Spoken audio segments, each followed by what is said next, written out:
चाय महारानी की से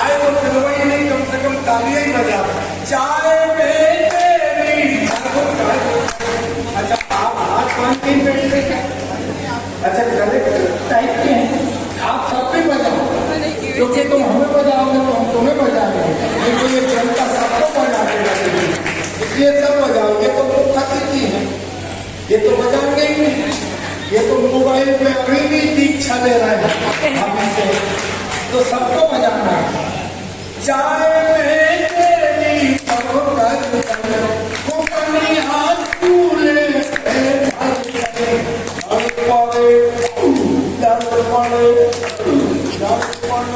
मोड़ा और मोड़ी जमी डाल आरती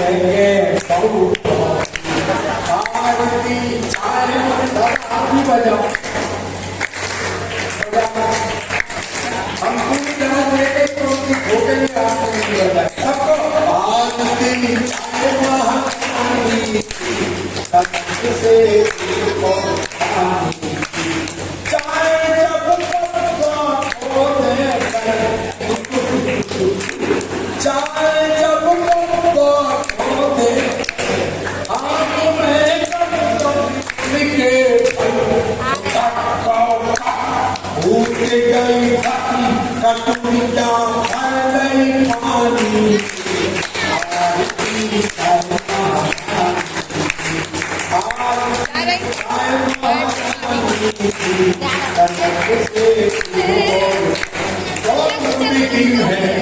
वो तो इस समय कहा सुना दी दोस्तों में बड़े कवि को आपके बीच आवाज दे रहा हूँ जिसका तो हिंदुस्तान का पहला कवि है जिसने शेर की पहाड़ करके उस चीज का जवाब दिया था एक बार दोनों हाथ उठाए तालियां बजाए आपके आनंद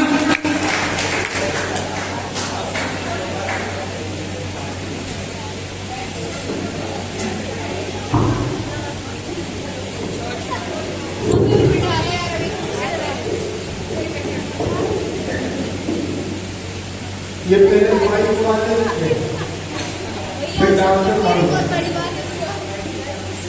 आप लोगों ने मेरे सम्मान में जो घनघोर तालियां बजाई शांत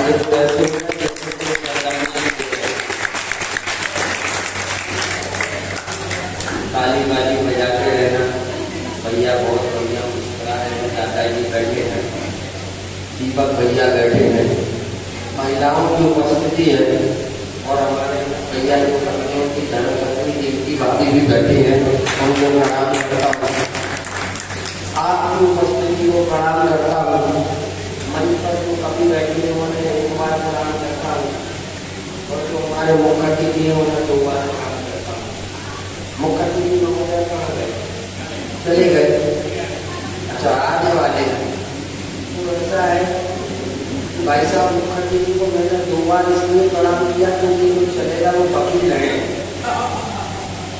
और अगर हम 2 बार प्रणाम नहीं करें तो वो हम पे केस करते हैं तो वो त्योहारी हो भगवान उनकी आत्मा को शांति दे और अगर मानव जन्म देगा तो हटा में कवियों सम्मेलन के बीच में ही वो आए अच्छा वो तो बहुत धर्मात्मा आदमी है साहब इतने धर्मात्मा आदमी है इतने धर्मात्मा आदमी है चाची इतने धर्मात्मा आदमी है हमारे मुखर्जी जी जो रोज ठंड हो गर्मी हो बरसात हो अपने घर से रोज 2 किलोमीटर नंगे पैर पैदल मंदिर जाते हैं हालांकि जब वापस आते हैं तो उनके पैरों में नई चप्पल होती है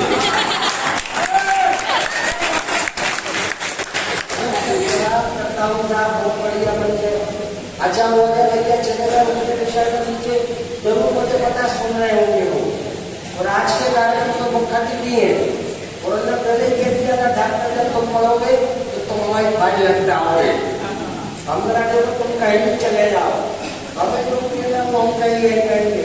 तुम्हारी जो मुखर्जी है वो बहुत बढ़िया है दीपक भैया। अच्छा, उनकी कविता है जो है पूरे हिंदुस्तान में ये गौरव का विषय होना चाहिए कि आज हमारे जैसे कवि आए हैं, हमारे समाज के लिए गौरव है। उनकी कविताएं पूरे देश के विश्वविद्यालय में बच्चे पढ़ते हैं। उनकी कविताएं मंदिरों में पूजा की तरह पढ़ी जाती है। उनकी कविताएं बच्चा पढ़ता है, मध्य प्रदेश शासन में पढ़ता है, कई सामाजिक संस्थाओं के पदाधिकारी है, कई मंदिर ट्रस्टी कमेटियों के पदाधिकारी है, और जो पूरे अखिल भारत में हम नवोदित कर्मों का प्रतिनिधित्व करते हैं, उनका नाम अजय अहिंसा होता है। और अजय भैया ने जैसा मुझसे कहा था कि हम तुम्हें लिख के दे रहे, तुम पढ़ देना, हम नीचे जा रहे हैं, तो हमने उनके सम्मान में पढ़ दिया है। तो बहुत बढ़िया है, बहुत बढ़िया मंच है, और बहुत बढ़िया लोग आज जीवन पर आएंगे। राकेश दादा ने बहुत बढ़िया वर्णना करी। अच्छा, बहुत बढ़िया ये गाते हैं।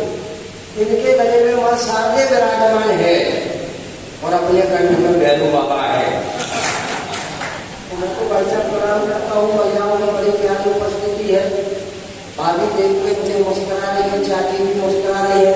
हमें भैया पिछले दिनों के कभी सम्मेलन लगा चाची, वैसे ही भाभी मुझे देख के मुस्कुरा रही थी। मैंने कहा भाभी जी मुझे देख के क्यों मुस्कुरा रही हो? बोले भैया पूरी शकल मेरी सास से मिला है। भाई साहब मछली की बातें हैं, हाथ की बातें हैं। बहुत बढ़िया कवि सम्मेलन हुआ, और बहुत बड़ा कवि सम्मेलन बहुत बढ़िया तो हो रही था, क्योंकि इस कवि सम्मेलन में मैं था। मैं तो इस कवि सम्मेलन में रहता हूँ, भगवान तो बहुत बढ़िया हो जाते लोगों। राजेश भैया बैठे। अच्छा, राजेश भैया हमारे समाज के बड़े गौरव है। ये जितनी हमारी उम्र है, सम्मान की तालियां तो बजाएंगे दीपक भैया। जब ये हमारे शहर में आते थे तो हमारे लिए गर्व होता था। हम छोटे थे, कविता के संस्कार हमारे अंदर अंकुरित हो रहे थे। कितने बड़े बड़े साहब, ये बड़ी बात नहीं है। सम्मान की तालियां तो हम बजेंगी। बड़ी बात यह है इन्होंने अपने जीवन में हजारों कई हजार मंच पढ़ दिए। जैन समाज के बड़े मंच से कल उन्होंने काव्य पाठ किया, हटा से लेकर चक्रभटा तक, अटक से लेकर कटक तक, कन्या से कश्मीर से लेकर कन्याकुमारी तक पूरे देश विदेश में उन्होंने काव्य पाठ किया। सम्मान की तालियां गंभीर बात बराबर होनी चाहिए। किसी मंच पर 10,000 लिया, किसी मंच पर 50,000 लिया, किसी मंच पर 1 लाख लिया, लाखों रुपए का बजट जैन समाज के मंच में से लिया। और तालियां उठ जाएंगी बात सुनकर। इन्होंने संकल्प लिया कि मैं जैन समाज के मंचों से जितनी भी राशि लूंगा, उस राशि से प्रतिवर्ष 2 बच्चों का लालन और पोषण करूंगा। हालांकि वो 2 बच्चे इनके ही हैं। आपसे अगर मैं थोड़ी सी बात ज्ञान की बातें कर दूं, आप पढ़ा लिखा समझने लगते हैं। तो ये सुनील समैया जी बता रहे थे हमारे बारे में। सुकट्टा है, डॉक्टर है, मेडिकल कॉलेज में डॉक्टर है, 17 किलो का है, 35 किलो का है। हमारी हेल्पलाइन के बारे में हंस रहे थे। तो बता रहा बाबू मैं डॉक्टर हूँ दीपक भैया, और एक शासकीय डॉक्टर हूँ, और इकलौता डॉक्टर ऐसा हूँ कि मरीज जब मेरे पास आता है तो मुझे देख के मुस्कुराता है और सोचता है चलो डॉक्टर से अच्छी हालत हमारी है। अच्छा, मेरे लोग बातें हो रही थी। मैं तो इतना दुबला पतला आदमी चाची, इतना दुबला पतला आदमी नहीं है कि बात नहीं, मैं सच बता रहा हूँ। मैं तो इतना दुबला पतला आदमी कि मच्छर भी मुझे काटने आता है तो सोचता है इसका खून पीऊँ या इसको देके जाऊँ। के साथ बड़ी बड़ी बातें हो जाती। मैं तो घूम रहा था भाभी अमित भैया के साथ जबलपुर में, एपीए टाउन में। तो मैंने देखा तो युवा भाई आपने देखा होगा आजकल तो हाथ में टेटू बनने का प्रचलन है। टेटू बनवाते ना, तो मैंने देखा तो हाथ में टेटू वाला शेर बना रहा था। मैंने कहा तो भैया मुझे भी हाथ में शेर बनवाना है, वो तो बनवा लो। मैंने टेटू वाले से कहा यार मेरे भी हाथ में शेर बना दो। तो स्टेटू वाले ने कहा भैया अपनी अस्तीन चढ़ाओ। मेरे हेड़े करने लगती हो, बात सुनो। तो मैंने कहा मेरे आदमी की शेर बना दो। उसने कहा अस्तीन चढ़ाओ। अपन ने अपनी बटन खोला, अपनी ऐसी अस्तीन चढ़ाई। तो स्टेटू वाले ने अपना टुकड़ा पतला हाथ देखा, बोले भैया ये मैं शेर नहीं बने, मैं तो सांपा बने। मैंने कहा अरे अभी तक तो किसने शेर बना रहा था, अब बोल रहा सांपा बने। अब मजा आया तो पसंद तो ताली बजाना। बोला भैया जल्दी बनवा दो, अगली बार आओ तो केचुए बने। हास्य की बात है, ये बड़े हास्य की बात है, बच्चों के साथ हो जाती है। अच्छा बच्चा जब गणित की कक्षा में पढ़ता था तो मेरे साथ वाले बच्चों के पास स्केल नहीं होता था, तो कभी कभी वो मुझे रंगे लाइन खींच दिया करते थे। मैं तो बताता मैं बच्चा बड़े ऐसी हास्य की बातें हैं, चोले बच्चे की बात करूँ। अच्छा तो आजकल मैं भैया के घर गया तो मैं भैया का तो बच्चा बड़ा टैलेंटेड है, तो मैं भैया का बड़ा बच्चा टैलेंटेड। मैंने देखा कि भैया के घर गया तो मैं भैया फिर अपने बच्चे को डांट रहे थे। मैंने कहा यार भैया इस बच्चे को क्यों डांट रहे हो, मेरे भतीजे को क्यों चिल्ला रहे हो। बोले यार अखिल भाई ये जो तुम्हारा भतीजा है बड़ा बदमाश है, आज सुबह से मैं बहुत टेंशन में हूँ, मैंने इसको मारा भी है। मैंने कहा तो भैया क्यों मारा, क्यों मेरे भतीजे को डांटा। बोले अखिल भाई मेरे पास 1 लाख रुपए का आईफोन था, और उस नालायक मेरे बेटे ने तुम्हारे भतीजे ने मोबाइल को खराब कर दिया। अब मैंने जैसे ये लाइन सुनी, मैंने अपना पर्स खोला, जेब में से 500 रुपए निकाले और भतीजे को दिया। तो बेटा जाओ बेटा आइसक्रीम खाओ, मिठाई खाओ। मगर तो भैया मुझे चिल्लाए, तो भाभी बैठी मुझे चिल्लाई। गजब के दोस्तों आप हमारे जीगे, एक तो हमारे बेटे ने 1 लाख रुपए का आईफोन बिगाड़ा, मोबाइल बिगाड़ा, और आप उसे 500 रुपए देके प्रोत्साहित कर रहे हो। मैंने कहा भाभी ये दुनिया का पहला बेटा है जिसने मोबाइल बिगाड़ दिया, वरना आज तक तो मोबाइल ने बेटे बिगाड़ दिए।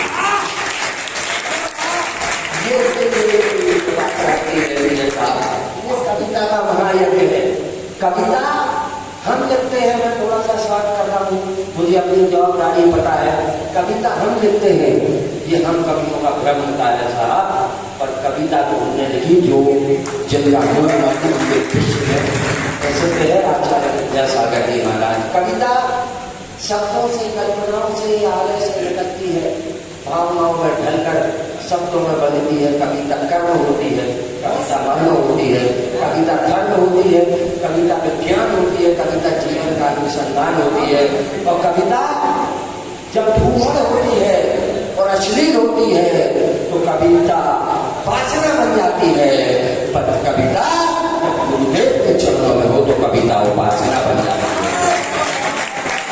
और कविता जब हम कवियों के कलम से निकले तो साहित्य की परमाटी बन जाती है, और जब कविता गुरुदेव के कलम से निकले तो पावन समाधि बन जाती है।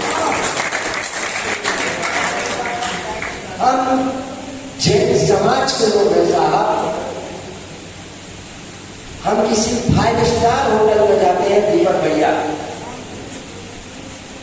आप देख लेना, नाना प्रकार के व्यंजन लिखेंगे, नाना प्रकार के व्यंजन लिखे होंगे, पर नीचे लिखा होगा जैन थाली है हमारी पहचान। आप सर्वाधिक अगर टैक्स भरने वाली पूरे भारत भर में समाज है तो वो कौन सी समाज है? हमारी जैन समाज है। मैं गर्व होना चाहिए। मुख्य अतिथि महोदय आ गए हैं, इनका पुनर्जन्म हुआ है। मैं तो सोच रहा था कुछ देर बाद इनकी श्रद्धांजलि में कार्यक्रम का भी संचालन हुआ, और लेकिन आ गए हैं। ये अपनी अटेची से 1000 रुपये निकालने गए थे, दखिल ने मेरी इतनी झांकी जमाई, उसको देना पड़ेगा, भैया दे देना। बड़ा तो मैं जैन समाज के लोग हैं साहब, मुझे टिप्पणी याद आती है तो कविता के पावन दरबार से जोड़ता हूँ दीपक भैया। मैंने टाइम्स ऑफ इंडिया में पढ़ा, एक सच्ची घटना बता रहा हूँ कि दिल्ली में एक 25-30 साल की जैन लड़की, आप गंभीर हो जाना, मैंने हौसले को सॉल्व कर दिया एकदम। मुझे पता है अब क्या सुनना है, कैसे सुनना है, मुझे क्या जवाबदारी निभाना है। दिल्ली में 25 साल की एक बिटिया, जैन बिटिया 25 किलोमीटर दूर दिल्ली जैसे महानगर में चाची नौकरी करती है। बस सुबह रोज 9 बजे बस से ऑटो से 25 किलोमीटर दूर ऑफिस जाती है, शाम को 7 बजे 25 किलोमीटर दूर ऑटो से बस से सिटी बस से अपने घर जाती है। दिसंबर की ठंड में कड़कड़ाते मौसम में जहाँ 5 बजे अंधेरा होता है, लेकिन रोज भाई बिटिया 25 किलोमीटर दूर ऑफिस गई, दिन भर काम किया, शाम को 7 बजे जब एकदम अंधेरा हो चुका था, लोग घर में रजाइयों में छिपे हुए थे, सच्ची घटना बता रहा हूँ, भाई बिटिया ऑफिस से 25 किलोमीटर दूर अपने घर के लिए निकली। तब उसने देखा कि ऑटो वालों की हड़ताल है, बस वालों की हड़ताल है, कोई भी बस कोई भी ऑटो उसे घर तक नहीं पहुंचा सकता। वह थोड़ी डर गई, उसने मोबाइल निकाला जैसे घर से किसी को बुला ले, लेकिन देखा कि उसके मोबाइल में साहब बैटरी नहीं होती है। वह घर भी फोन नहीं कर सकती है, वह और डरती है, सहमती है। तब वह अंधेरे मौसम में कड़कड़ाते हुए मौसम में 7 बजे धीरे धीरे चलती है। उसकी उम्र देखकर बहुत से लोग मदद के नाम पर उस बिटिया के पास आते हैं, तो कहते हैं चलो मैं तुम्हें घर छोड़ दूँ। वर्तमान परिवेश को देखते हुए वह बिटिया डरती है, किसी के साथ गाड़ी पर नहीं बैठती, वह डरते जाती है, अहंकार में पड़ते जाती है मनी मन। और जब वह चल रही होती है तब ये 25 साल का लड़का अपनी बाइक से वहाँ से गुजरता है और कहता है चलो मेरी बाइक पर बैठ जाओ, मैं तुम्हें घर छोड़ देता हूँ। वह लड़की उस लड़के के साथ गाड़ी पर बैठ जाती है। 25 किलोमीटर दूर वह लड़का उस बहन को, उस बिटिया को सुरक्षित तरीके से अपने घर पर छोड़ देता है। वह बिटिया से वह पूछता है जब वह दरवाजे पर प्रवेश करने लगती है, बहन एक बात बताओ, इस दिल्ली में कड़ाकेदार ठंड में अंधेरे मौसम में बहुत सारे लोग मदद के नाम पर तुम्हारे पास आए, तुम किसी के साथ गाड़ी पर नहीं बैठी, मुझ में ऐसा क्या था तो तुम भरोसा करके मेरे साथ गाड़ी पर बैठ गई। उस बहन ने उस बिटिया के लिए उत्तर दिया, आपको पसंद आए तो ताली बजाकर अपने भाई को खोल देना। उस बिटिया बहन ने कहा, भैया जब गाड़ी से तुम मेरे पास आ रहे थे, तुम्हारी गाड़ी पर जय जिनेंद्र लिखा था।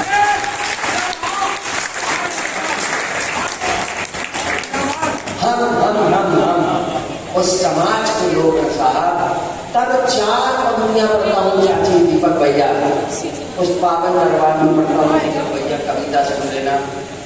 हमसे कह रहे थे आसिफ भाई दीपक चाचा की झांकी जमा देना, हमने कहा दीपक चाचा की झांकी नहीं जमाना पड़ती, दीपक चाचा तो बुंदेली मेला के माध्यम से, कवि सम्मेलन के माध्यम से पूरे क्षेत्र की झांकी जमाते हैं।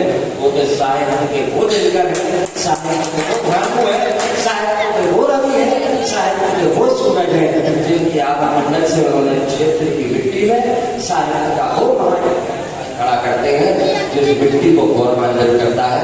बहुत बड़े आदमियों को प्रणाम करता हूँ, और बड़े आदमी हो जाएंगे अगर अगले कभी सम्मेलन में मुझे बुला लेंगे।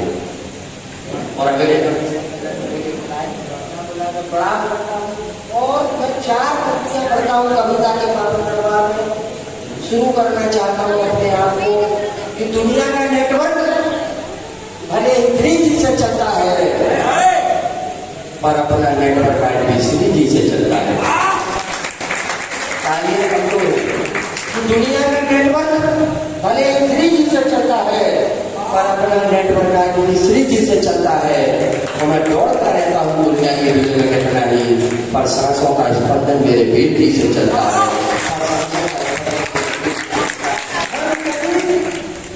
हम सभी गुरुओं के लिए पागल होते हैं साहब, दिगंबर देश के लिए पागल हो गया भैया। लोग कहते हैं कि भाई तुम दिगंबर गुरुओं पर इतना लगते हो, जैन समाज के लोग दिगंबर गुरुओं के पीछे क्यों पागल रहते हैं। 4 पंक्तियां पढ़ता हूँ अपनी तरफ से कि धरती प्यासी हो जाए तो बादल होना अच्छा है, धरती प्यासी हो जाए तो बादल होना अच्छा है, और आंखें हो सुनी सुनी तो काजल होना अच्छा है, और पागलपन पर हंसने वालों जिन हाथों में पीछे, पागलपन पर हंसने वालों जिन हाथों में बिच्छी है और ऐसे गुरुओं की भक्ति में पागल हो रहा पागल हो रहा है। ऐसे गुरुओं में 4 पंक्तियां और पढ़ूंगा, और जब मैं वो 4 पंक्तियां पढ़ूंगा तो मेरा वादा है मैं पहली पंक्ति पढ़ूंगा, आपको दूसरी पंक्ति खुद याद आ जाएगी।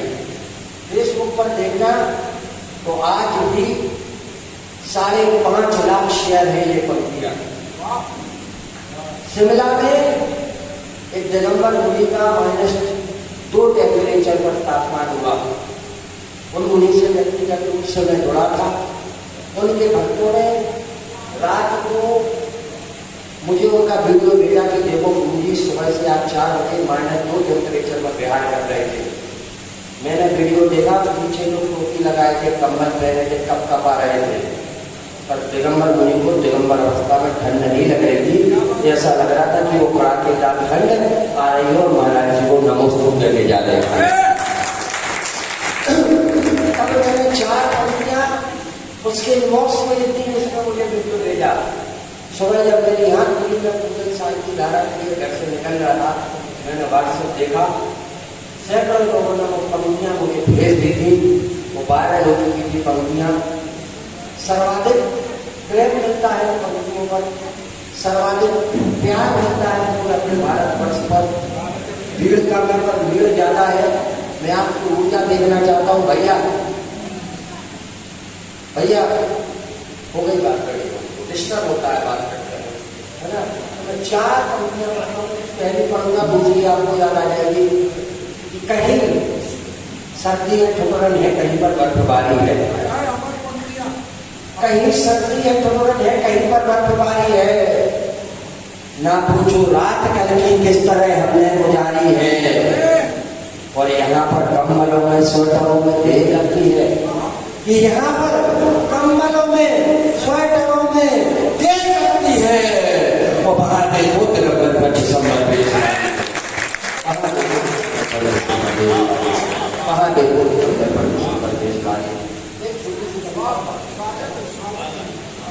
एक छोटी सी कविता पढ़ूंगा मैं, क्योंकि मुझे 12 कविता की भूमिका से भाई साहब ने खड़ा किया था, तो जल्दी है।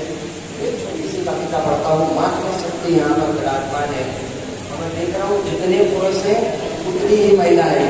तो जैन समाज के मंचों पर अगर महिलाएं रात को 9 बजे मिल जाए तो सोच लेना कभी सम्मेलन सफल हो गया। मैं पढ़ता हूँ बिना किसी भूमिका के पास। कोरोना काल में मेरे घर में बरौनी आती थी। वो बरौनी जब लॉकडाउन था तो स्कूल की पढ़ाई बंद हो गई, तो ऑनलाइन पढ़ाई शुरू हुई। ऑनलाइन पढ़ाई शुरू हुई तो घर में सबको एंड्रॉइड मोबाइल ले लेते।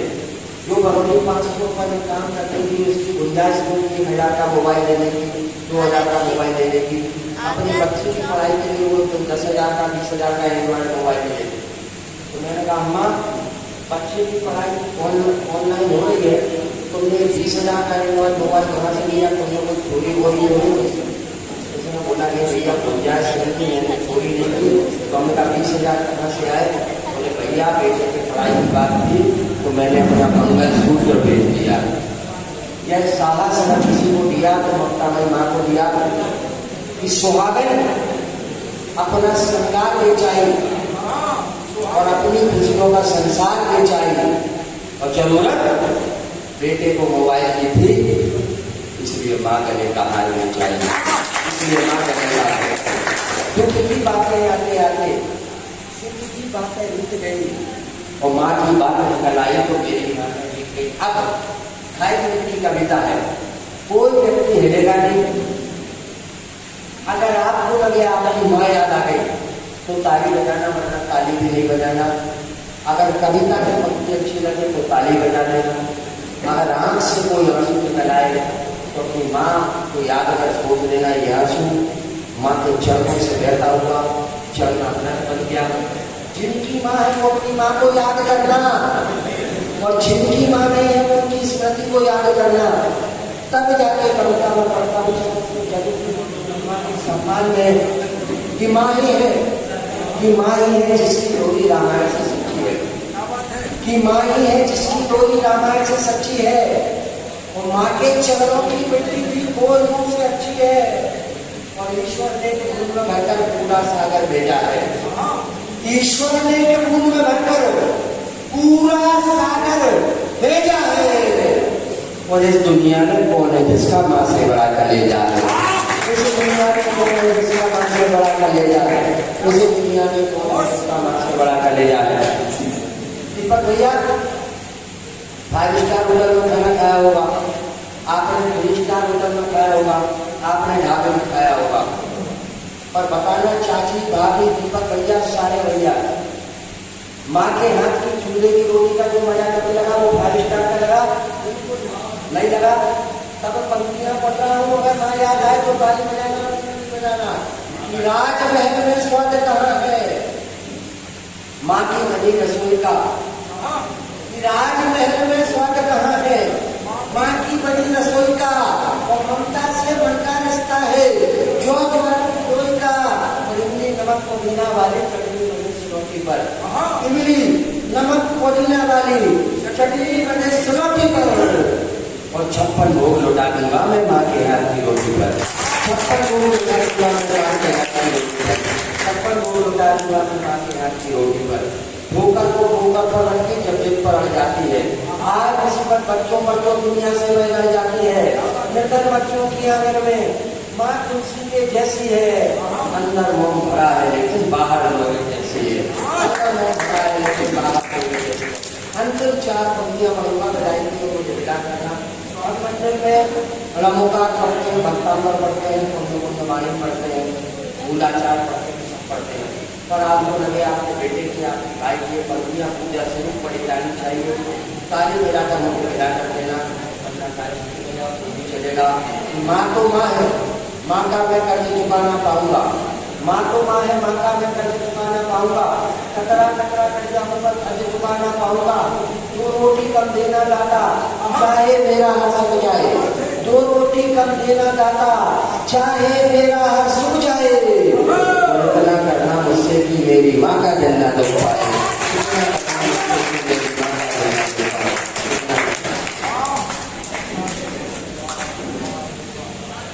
असाध्य संवेदनाओं से जोड़ते डॉक्टर साहब। मेरा मन है कि अद्भुत पंक्तियां, अद्भुत कविता, अद्भुत हास्य एक बार दोनों हाथ उठाकर जोरदार पसीना पसीना हो गए।